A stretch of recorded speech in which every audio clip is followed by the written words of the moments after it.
prior to that, I was a faculty member of the Academy of Contemporary Music at the University of Central Oklahoma, or ACM, which is a lot easier to say, where I taught classes on live and Pro Tools and Logic and studio recording and so on.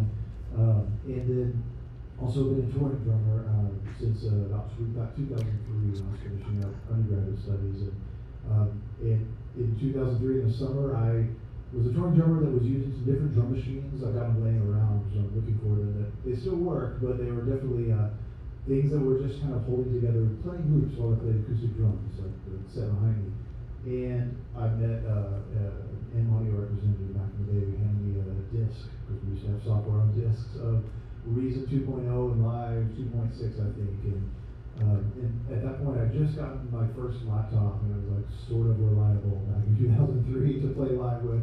And so I just started trying to learn these tools to augment what was happening as I was playing with the drums, and that turned into kind of having these always be a part of my musical language. So that's a little bit of my background, and as I mentioned, I'm up in Atlanta, so not too far from the road.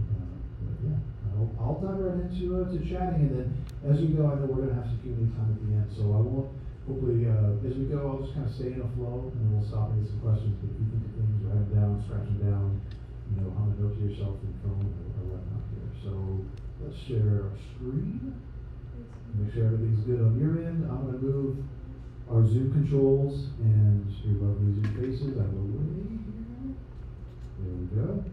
All right, everything looking good on that end? Perfect, okay. So what we're looking at here inside of Live, and again, this might be something that is familiar to you. I'm not going to assume anyone's knowledge ahead of time. And we're also not going to necessarily go through 101 live here from beginning to end. So for everybody that's listening, if you have some familiarity already, it might be something that is a review. That's cool too. I still find new things every other day, and this is whatever redacted number of years, 11 years, 21 years, sorry, 21 years of using this. My degrees were not in math, but music, of course, brings me back to math wherever I try to escape. So in working with Live, there are elements that conceptually can be important when you're faced with this view, which is what you'll see as a default, unless you've changed your default set, where I've got 2 MIDI tracks and 2 audio tracks. But what I like to think of with this space, which we call session view, and of course, if we hit the Live logo on the top right, or the tab key, we also see arrangement view, which is maybe a little bit more familiar if we've got background in other digital audio workstations, right? But the biggest thing, something to remember, and maybe is a big takeaway for you, if you have or have not used Live before, is that Live, there's 2 kind of maybe big concepts that I always try to emphasize, and this is really coming more from me than even from Ableton, AG, Inc., etc., is that Live kind of wants you to create music quickly, or is set up for you to be able to create quickly. If I would stop talking, I'd be making music now. Well, I'll promise I'll make sounds. But also, it's created to make you think like an instrument. And so, regardless of the instrument that you use, from your voice to drums to vibraphone to guitar to piano, etc., try to think in an instrumental way with it. And there's both like a bright and maybe dark to that, of like bright in that it really can be something that you sketch an idea with, like I'm going to do in a moment, where I'm not concerned about a whole song. I just want to get an idea going, and I can think both compositionally, where I'm writing new things that did not exist, and I can think curatorially, where I'm pulling in samples and adjusting things that already exist, but I'm going to change them in some way. And then I can think as a producer, where I have to figure out how these elements are going to fit together, and all that stuff has got to combine in an interesting way. But it also does really want you to think like an instrument. So creating quickly, thinking like an instrument. Let's go ahead and dive into some of this. So I have a starting place picked out, and this is actually true, an idea that I just set down on our piano that we had upstairs yesterday in the basement. That's what I mean right here. And was just kind of playing piano at the end of the day, and was like, oh, this is kind of a fun idea. This could be interesting. And I kept thinking, I actually think I want to share this with you all with Full Sail the next day. So I'm going to go over here to my browser on the left, and I can see throughout my browser a few really helpful things. We'll talk about some new things with 12 in the browser really briefly in a moment. But for right now, I've got some custom folders down here. All of these are parts of my Live library, from audio effects to software instruments, third-party plugins, and so on. But I'm going down here to my places where I can add custom folders. So these might be specific to a project I'm working on, or just a big collection of samples like this folder right down here. And so I wish that on Zoom I could do a little more zooming in so that you could see with my screen zoom. It's great if we were in the same room together. Hopefully we'll do that for too long. But for right now, you don't get to zoom while I'm over Zoom, unfortunately. So right now I've got all these individual samples, and there's actually a sample right here called Piano Idea May. Very descriptive because we're still in May for a couple days. If I click on this headphone icon, you'll hear a preview of it.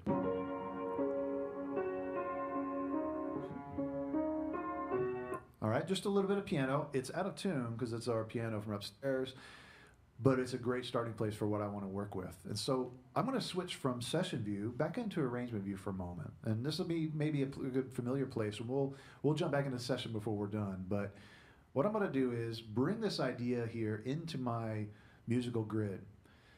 Now I can drag it anywhere in this space. Time begins on the left, time ends over on the right. But right now I can see that I've got my waveform for my piano idea, and everything is laid out on this track. My track name even adjusted to piano idea. If I double click on this clip, I can see some details about the audio that's right here. And there's one big thing I want to do first, and that's set up a kind of tempo and meter space for this track. And this will go, it's a lot quicker, you know, if I'm not talking about it. But what I mean is I want to turn on my metronome right here, and then I'm going to play this piano part. And the only thing I'm focused on is timing. We're going to hear lots of things that might need fixing, but timing is the only real thing we're worried about. Let's listen first.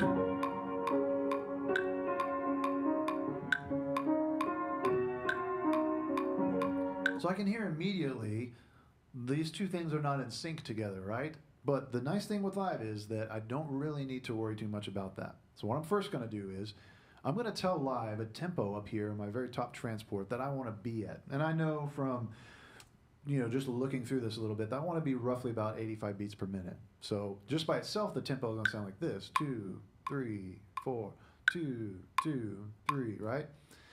And when I get back to my audio right here, I'm going to identify the very first downbeat in this sample that I've got. And I'm zooming in by clicking and dragging a little bit. And I can see that there's these little gray triangles right here, all right? All right, we're a German company, so we've got a lot of little gray things right here, but this is a gray triangle right here. And I'm going to double click over it, and I'm going to right click to say warp from here, okay? So when I warp from here, I'm helping live to know that this is a downbeat. Actually, I want to set 111 here first. That's my kind of first thing to say. This is where beat 1, bar 1, subdivision 1 is going to be. And then I want to warp from here one more time. Now, let's listen again to our sample. And we notice that we see some more of these yellow boxes right here, these yellow pins in the audio. This is live taking its best guess at the original sample tempo and then squishing it into our 85 beats per minute here. So let's listen back.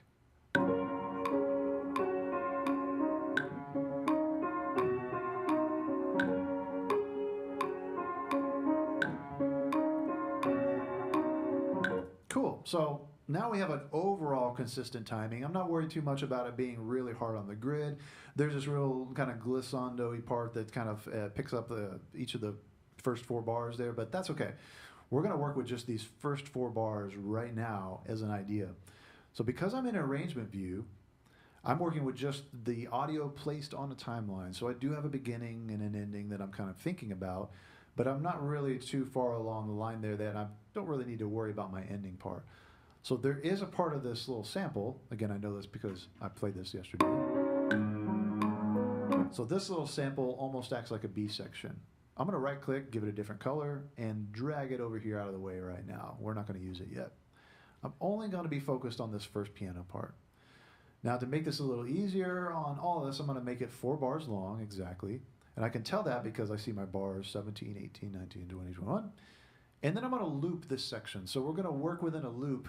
And what I'm doing in this time is I'm actually kind of trying to throw a lot of paint on the wall. And then I'm going to start to subtract pieces. So I already know that down the line, this is probably going to start sounding a little busy, a little full, some things that sit on top of each other.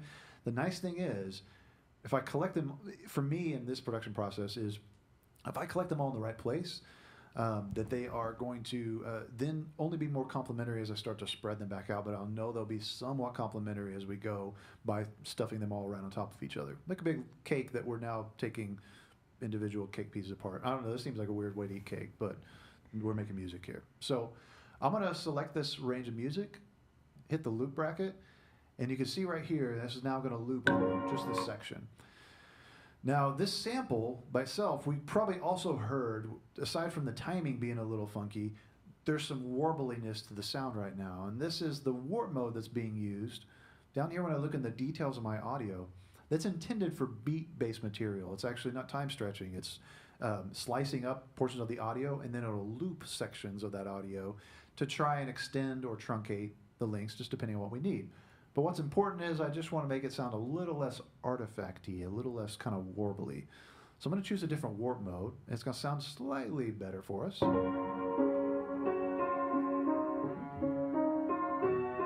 Yeah, those sustained notes now are not quite as bad, but we're also still dealing with an out-of-tune piano. So this pitch dial right here, and I'm cheating a little bit because I checked this beforehand just so we weren't spending a lot of time with me going da-da-da, trying to tune it. I know that it's about a semitone flat, and so I'm putting this a semitone sharp, so now it should be consistent with equal temperament tuned instruments, right? The synthesizers and things like that we want to put underneath it. So a little bit of different key.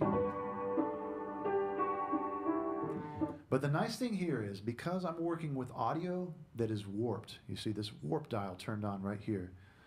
That means that no matter what the tempo is right up here, if we want to change it to 330 beats per minute, it's still going to be the same pitch.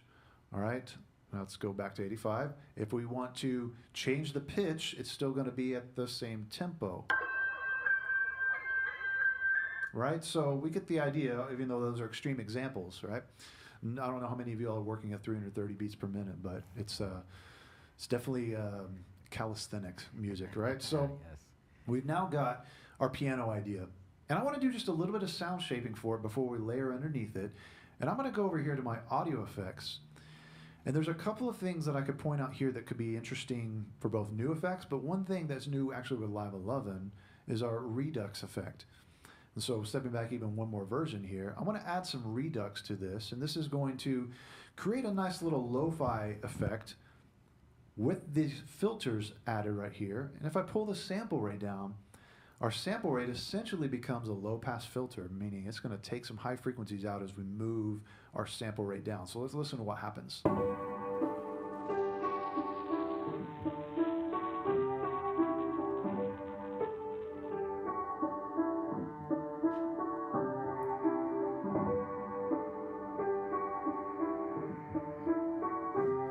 Reduce the bit rate too, so that way, or the bit depth, I should say, so that way it's giving it a little bit more crunchiness. But with this filter right down here, this just helps me to take out just a bit of that high frequency stuff that we have. And then we'll leave that alone for right now. Other than, actually, take a while. We'll do one more bit of EQing. So I'm going to go to my EQ8 here in Live. Let's just take out a little bit more of our bands here. Cool. All right. So that's the beginning place. We have a basic idea to go on. This is like getting a demo from a friend from their phone voice memos. Next, I want to go through and let's add a bass line here on this top track. I'm going to select a range of time and choose Insert Empty MIDI Clip. And so that's going to give me a nice 4-bar clip here real quick. And I'm going to even label this clip. We'll say bass line, something like that. And then I'm going to go to my instruments right here. And new within Live 12 in my browser is I have these filters that allow me to identify based on, gosh, everything from the sound character to the kind of sound that it is, to the specific devices that might be used, to some overall categories. And I can even custom add my own tags, bring them into my sounds, instruments, presets, etc. Things that you create, you can add your own tags for this. And I even have some tags that are specific to certain projects that I'm working on, so that when I need XYZ plugins that relate to this one track that I'm working on, I could just click one button, all my stuff is right there ready to go. But I'm still in exploring mode here, so really what I want to focus on are bass sounds. I want a bass line. And then underneath here, I see in my browser all the bass instruments that may match the sound, and I could go through and look and see, here are the actual presets, but maybe let's give it a little bit more character. I want to do something that is, let's go basic, and there actually literally is a basic patch. Let's listen to what this sounds like. I actually kind of like that, all right? So I'll drag and drop that on here, and this is one of those moments where I'm actually looking for surprise. So we're going to play with some sounds, and if it doesn't work, we'll change it. But right now I got this bass sound set up, and I've got this empty MIDI clip. So what I'm looking at in my clip here is, of course, I have audio down here in the sample, and now I've got a blank MIDI clip that is a chunk of time, and then right here I can hear, there's our bass sound that we're working with, as I click on the piano roll. Now you'll see the scale highlighted right here below that, and that scale corresponds to the clip's individual scale, which right now is set to C major. So all the white keys of the piano you see have this purple line kind of highlighting them. I'm going to change this to D Mixolydian, and you'll notice that there are all these keys and scales that you can choose from, and what this does is it allows me to either let myself see the notes that are in a chosen scale that I'm working in, or chosen mode, or I can even limit to just the notes that are in this case, D Mixolydian. I can do that by clicking this scale button right here. Now I only see the notes that are in the key that I'm working in. And this is great, this is helpful for you if you do have a lot of music theory knowledge and awareness.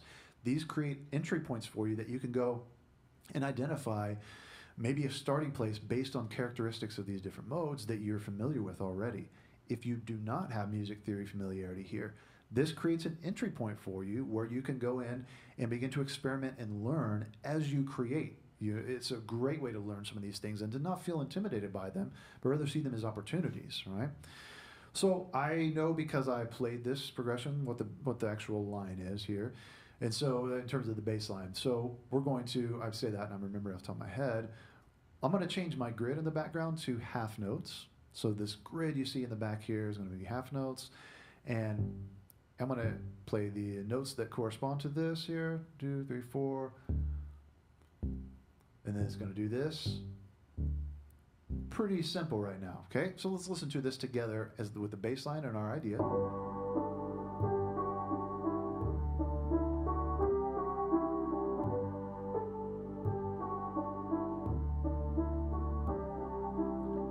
All right, pretty simple. Bass line is just kind of holding down the fort here. But what I want to do is, with my bass line, I want to create a little bit of motion or movement relatively quickly. So here in my piano roll over on the left, I have the option to go to this transform section. And this is part of our new at Live 12 MIDI tools. One thing that can be misunderstood about these is that there's some kind of like AI or generative type thing. That's not really the case, even though there are generative tools down here. They're not artificial intelligence in this case. It's something that it takes input and intent from you, the composer, the musician, producer, etc., to make use of these in a way that makes sense musically, right? So what I want to do is actually choose this arpeggiating tool, which is the first thing here, and I'm going to begin to adjust a few parameters on this tool. Let's say we set the pattern of the arpeggiator to be converge and diverge, all right? And I'm actually going to do that on all of my notes. So I'll set it to be converge and diverge, and I'm going to change the rate to eighth notes. Now notice what happens as I begin to do this. I get this MIDI pattern pop up right here, and I can even fold to just the notes that I'm using. We'll leave it on scale right now. And let's listen to what the result is based on how I adjust some of this MIDI pattern right here.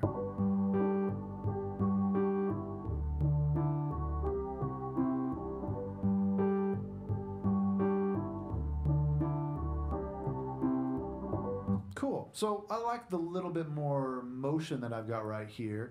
And we'll leave it, it's still pretty staying in one place for right now, but we'll leave it there. But when I go back to the sound, I want to do something to make the sound maybe a little bit crunchier, all right? So I'm going to go to my audio effects, and I'm going to go to the new Roar audio effect here with Live 12. And Roar is a saturation, overdrive, tone shaping plugin that does quite a few things. But the biggest thing that it does is create something based on saturation or overdrive based on a number of different wave shaping models. So what we're going to do is very quickly open up the full interface of Roar right here. I'm going to leave it on just a single band for right now, so we'll just be looking at this right here. And I'll do a little bit of tone shaping without talking too much so you can hear the sound.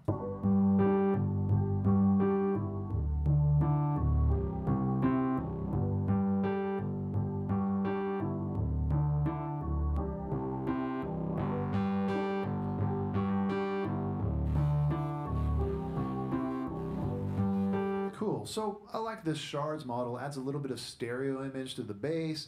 We already got our overdrive in there. We can even add in some feedback down here. Yeah, which we won't really mess with too much. Well, actually, what we'll do is we're going to create a little bit of motion in the sound. So inside of Roar, you have not only the fixed parameters right here in the bass, something like this filter. You can hear that filter motion, create some interesting movement. But I can actually assign an LFO to this filter, which will move it without me having to constantly kind of turn a dial or anything like that, based on one of our LFO shapes. So if I look right here inside of Roar, and I look at our modulation shapes right down here at the bottom, we see this shape right here. Let's leave it on quarter notes, and I'm gonna just do a little bit of motion with the shape like that. And as I do that, I'm then going to go to my matrix and find LFO1 right here in the column. And let's assign to the filter, and let's listen to what happens as I start to map this around. Let's find a good happy place.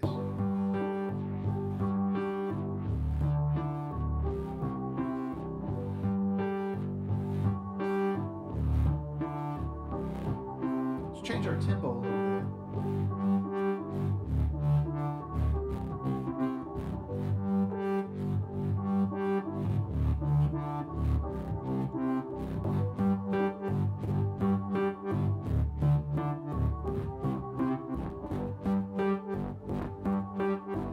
So now we've got quite a bit more motion going on just out of one thing right here, our Roar device that's creating a little bit extra rhythmic motion happening in the bass as well as our piano idea.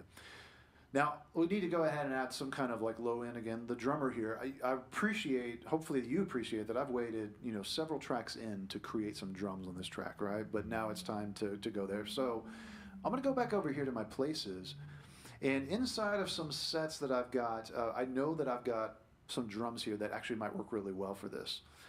So because I already have them existing inside another live project, I can go in here and choose the actual track that's already in that project. It's already got some plugins on it. It's already got things laid out in a grid. So tempo-wise, we should be in good place. And that's really a nice thing of being able to pull from different sets and bring that into the current thing that you're working with, is that I don't have to do a whole lot of tracking, although on Zoom it can be a little funky to try and track with latency, etc. So we're going to pretend I just recorded some of these drums in. And as I do that, you'll notice they are multi-mic drums that are on a bunch of different tracks, all right, these bright green drums. I'm going to right-click or control-click, over these tracks and link them, so that way when I make a selection, it's going to select all of them. And then we're going to identify, based on the drums, the best little looping position. So maybe be right around here.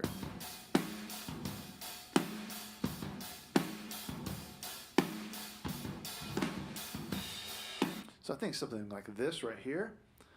I'm going to take that section and delete everything else. And again, because these tracks are linked, it's going to treat these tracks as phase-locked audio, just like that. And I'm going to duplicate it and then consolidate it so that they're one big solid clip like that. And what I'm doing is just taking those individual pieces and squishing them together. Another nice thing here of working inside arrangement view is I can take portions right like this, and let's reverse it. So I duplicate this snare hit and then reverse it, and now you see this backward snare. I can take this snare hit right there and duplicate it a few times. So now we have a slightly different groove going on here.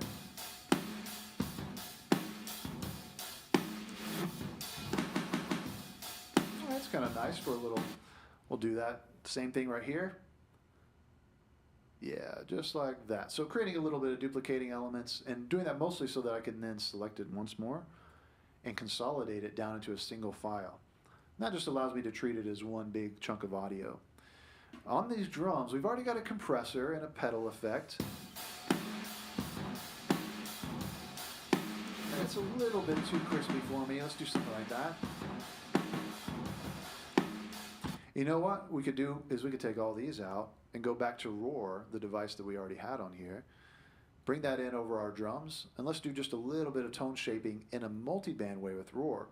So I'm going to set Roar up as a multi-band audio processor with lows, mids, and highs.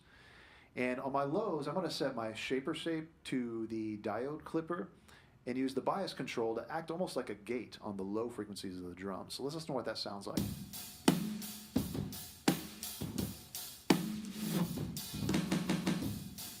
let's take the mids, and we're going to take the 2 preamp. I'm going to overdrive the input a little bit more. And then the highs, let's add some more of that high frequency stuff. Make it a high pass filter.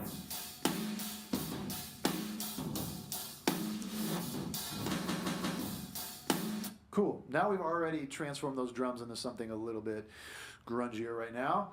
Okay, so we've got the drums, and I'm going to fold this group track up because these are individual tracks that are nested inside a group. I can clean up my interface and see that there are multiple clips down here, but they're all consolidated in one group just for ease of moving this around. Let's listen to this back here with our bass line.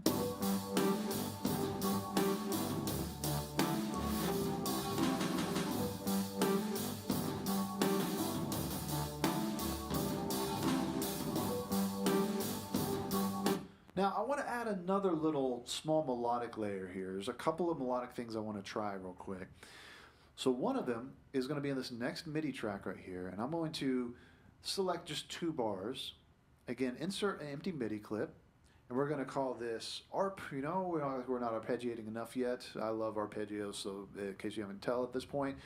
So I'm going to go to my instruments and choose right here, we'll choose Drift as our instrument. And Drift is an analog style synthesizer that allows us to very quickly create the sound of some analog circuits kind of doing a little bit of pitch drifting off of one another.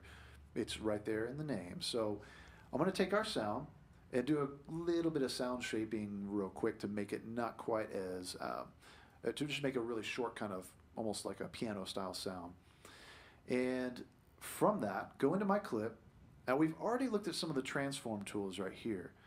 But we can also generate MIDI notes right here inside the clip, and you'll notice that this scale already set itself to be D Mixolydian, so I'm looking at notes only in D Mixolydian. And I can go down here to my generating tools, and let's say we want to use the seed tool. And what this is going to do is, I think of it as really kind of planting an idea, and it's going to spread a number of notes around inside whatever the length of this MIDI clip is, based on the key and the scale that we've chosen. So I'll choose my C here. I like this range of notes, and you notice that when I start adjusting things, I get a spread of notes here that will change based on whatever the parameters are of the duration, pitch, and velocity ranges I set. So I want them to be relatively consistent velocity, not be too short of a duration. That gets really busy. But other than that, it's going to surprise me a little bit. And let's listen to just the idea by itself.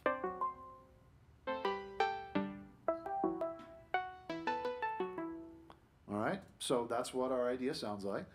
Let's try this with a little bit of reverb around the sound. So I'll go to my audio effects, I'm going to go to hybrid reverb, and I'm going to add the shimmer reverb right here. Add some vintage mode to it. Some nice little crunchiness there, not too bad. And we'll set our convolution reverb to be, we're going to set this concrete bar. That's great. Now, in context, it sounds like this.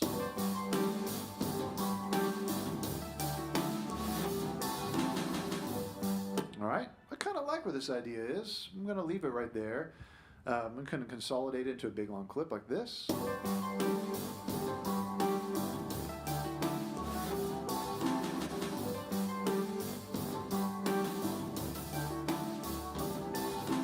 All right, and so what I'm thinking about is if I wanted that part and the bass line and the drums to be its own section right over here, because again, we've just been building around this main chord progression. What if I took that out right there and just listened to it with the drums, the bass line, and our new arpeggio?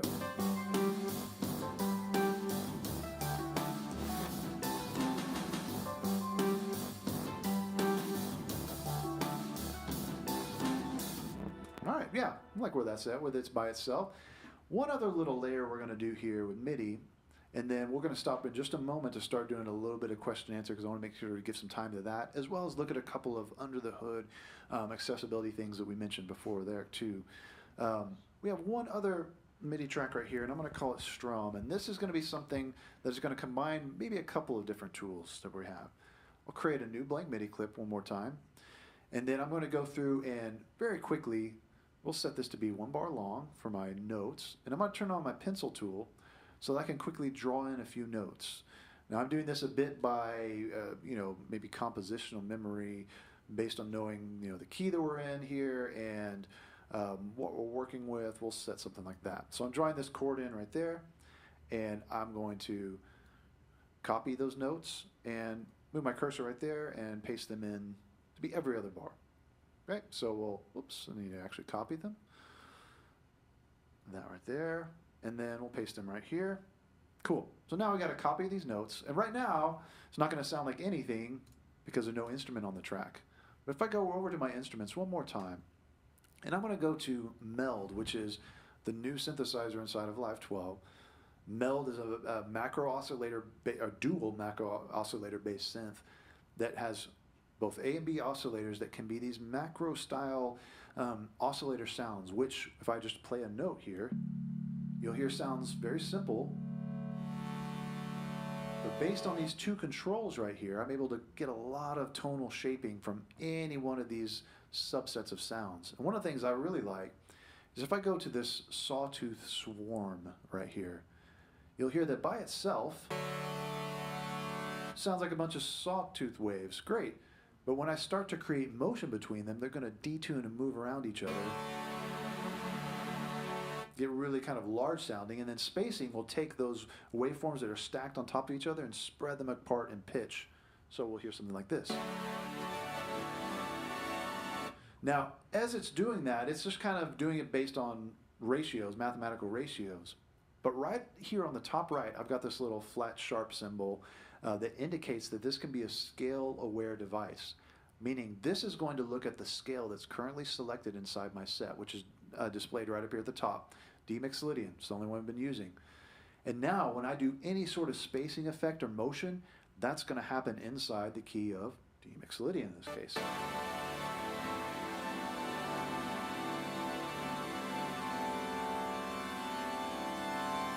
I kind of like where that's at. That'll work. Okay, so now that I've got this chord, and we're going to listen to what it sounds like. All right, it's a chord, it's there, right? Let's go ahead and add a little bit of, actually I'm going to go to my plugins, and using my, again, new filters in Live 12, I'm going to choose the plugin maker, and I'll use an audio unit. So Aberrant DSP, we're going to use the Lo-Fi Oddity plugin, which is something I really like for adding a little bit of reverb, a little bit of bit crushing, a little bit of tape decay, and some compression, why not? Different sound now. Now, I'm going to take these notes that we've got, select them all, and go one more time to my MIDI tools for transforming notes. And I'm going to choose the strum transform. And what this allows me to do is take the notes and spread them apart like this, just as if I was strumming across the guitar strings here. And let's listen to what this sounds like now with our strum instrument that we've got. All right. I want to bring the sustain down, just like about right there. Okay. Let's add in a little extra tone. Let's add in a little bit of release to the sound. Same thing up here. And by adjusting the strum control right here inside my MIDI tools, I'm able to really kind of nicely glide along a set of notes and then hear it in the context of my track. One more time.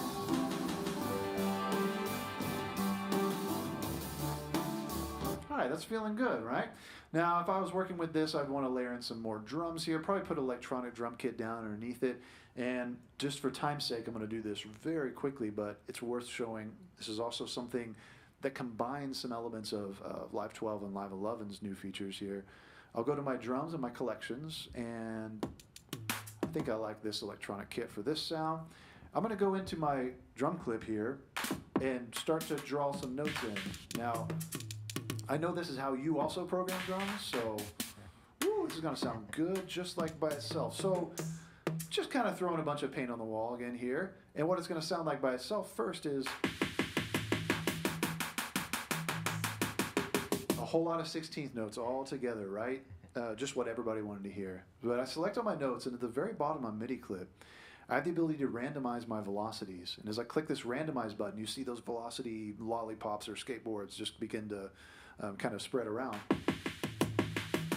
So already it has a little bit better pocket just by finding the right randomized velocity, and I could also draw in velocity ramps if I wanted to.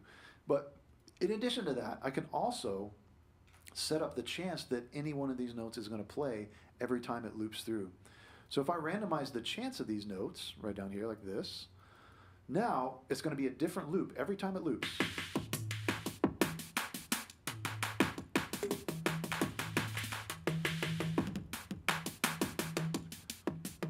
It's going to choose each time if that note plays based on the probability of that note, all within this kind of array of chance here. So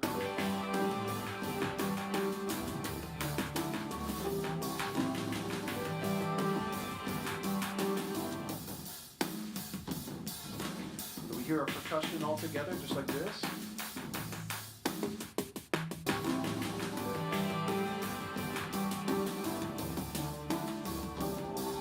All right, so before we do our Q&A, because I know we're getting pretty short on time for this, I wanted to quickly mention there's a couple of things that have been both part of Live 11 and Live 12 and a growing work to make this accessible to music makers that may suffer from everything from different kinds of color blindness to working even with deaf musicians who are going to navigate via voiceover.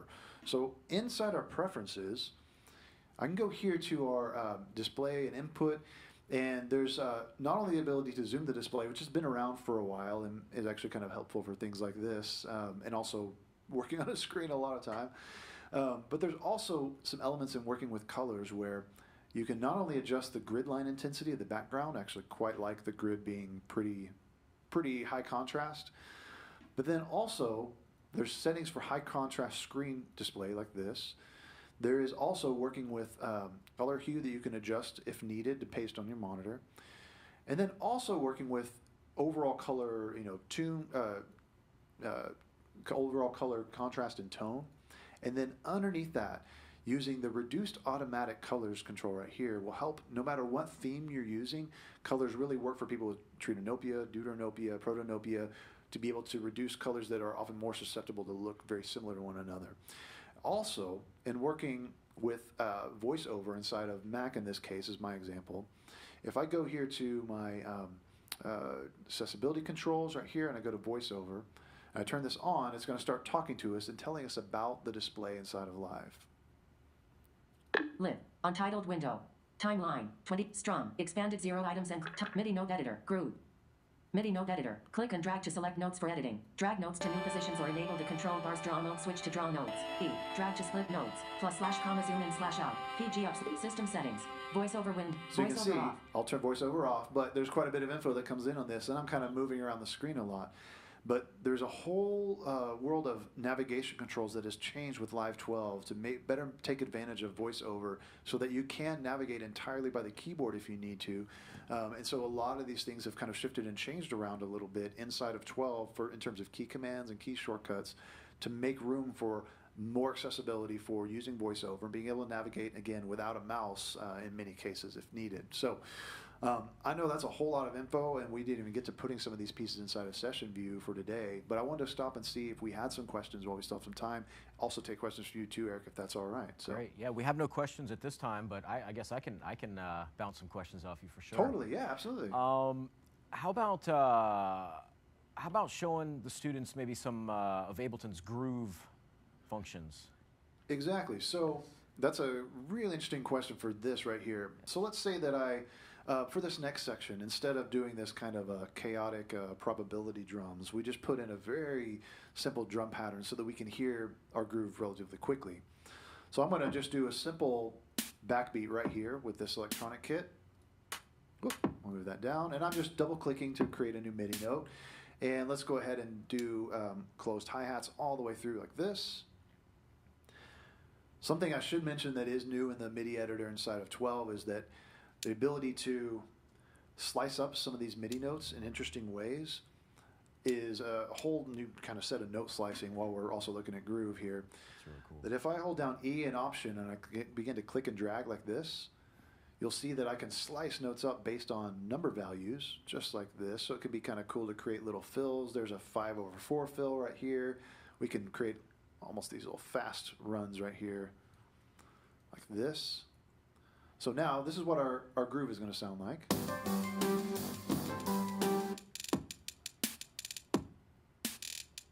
All right, so let's go ahead and divide this one up too, just a little bit, so we have a nice little pattern. So this little part where I'm going to loop, and I want to add a little bit of audio effect in it, just to, I don't know, it feels like it needs a little bit of extra juice. We'll go back to roar since this has been nice and reliable for us here. Yeah, feels a little better. All right. So now that we've got our pattern up, it's still all programmed really tightly on the grid. Now in live, we have the ability to, let's see, we're going to pull our groove pool in right here in our browser. We can add a groove to this if we want to, straight here from the groove menu. So you see this portion right here on my clip that says groove. When I click on the hot swap button, it's going to pull up in my browser some options for the kind of groove that we want to work with here. So for example, here's like a dance hall groove that we can add.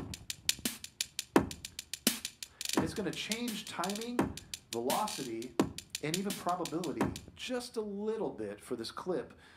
And I'll just click through a few of them and see if you can feel the difference. Sometimes they're subtle, sometimes they're really obvious. There's a much more obvious one.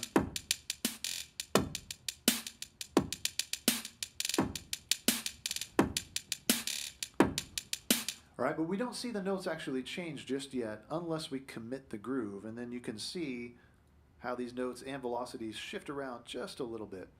But another cool thing that can happen with grooves is, you know, we have this whole drum part right here. We're actually trying to match, you know, to somewhat. We want these things to feel like they fit together.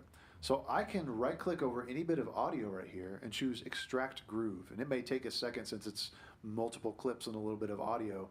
But Live is going to analyze the pattern here with this groove. You know what we're going to do is just take a single bar like this, and I'm going to crop that clip so it doesn't look at such a long one here. Make it a little faster. Yeah, I'll just jump for a second.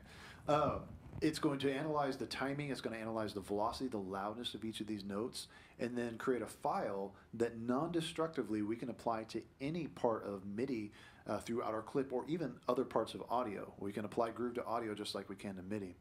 But if I go to my drums here right now, and I look down at my groove list, I've got all of the audio, these kick and snare analyses that I've done right here. Let's just choose the overhead.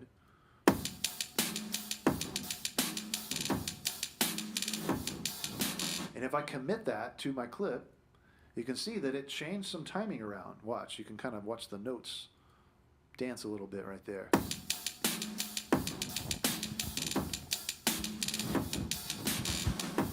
Match the timing, and you know, honestly, the inconsistencies, I can say this because it's my drums, right? The inconsistencies or the subtle pieces of the way that I played that, and actually try to bring that into the MIDI world so that it can lock in and have a little bit better, you know, for lack of a better term, better groove in terms of some of the micro timing pieces, in terms of the way that, you know, the loudness of each of those notes can fit together. And I'm going to apply it to also our bass line, arpeggio, and see what that sounds like right here.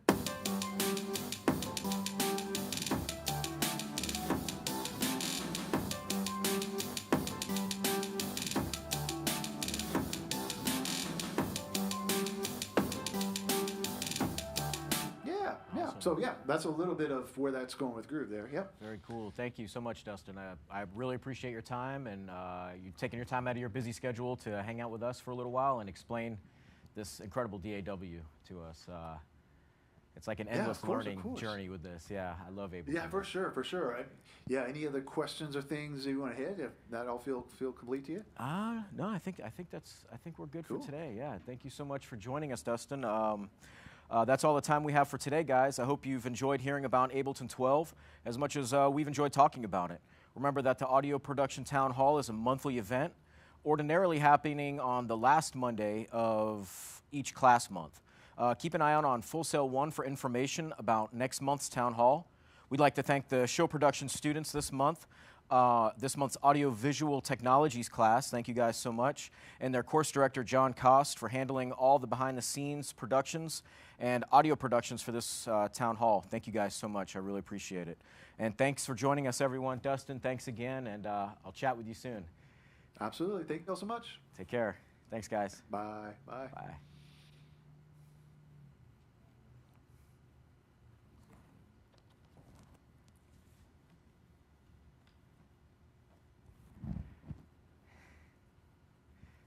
Rolling credits.